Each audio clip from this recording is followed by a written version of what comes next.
And we begin here at 6:30 with new developments in our state's homeless situation. From the closure of Coronado Park to the ongoing construction of the Gateway Center, homelessness is something many of you care about, especially right here in the metro. And so tonight we're getting a look at some data from the U.S. Department of Housing and Urban Development, better known as HUD. The agency released its annual homeless assessment report. Spencer Schott looked through it for us today. So Spencer, what does it show?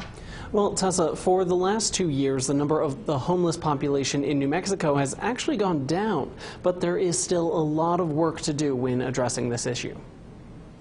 According to the latest HUD report, homelessness in New Mexico peaked in 2020, when it was reported there were more than 3,000 homeless people in the state. In 2021, that number dropped to around 2,700, and this year we saw another decrease. The HUD currently estimates there are 2,500 homeless people in New Mexico. And in the state's largest city, Albuquerque, the problem is evident, from the closing of Coronado Park to homeless camps in various parts of the city. We spoke with the city of Albuquerque's Family and Community Services Department, and a spokesperson said in part, "This report validates nationally the trends that we have been seeing here in Albuquerque, with the COVID pandemic affecting the number of people who are experiencing homelessness.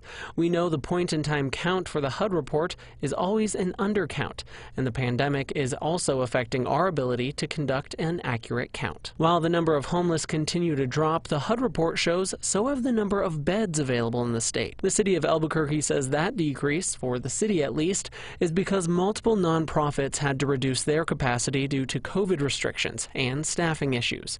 But all city-run shelters have maintained their number of beds. Last year, the HUD report said that the state had nearly 3,000 beds available year-round. But this year, that number has dropped to 2,600. The City of Albuquerque Family and Community Services spokesperson went on to say, "We agree about the urgent need to keep people in their homes and continue to work with our federal and state partners to get rental assistance funds into the hands of Albuquerque families, as well as create more housing.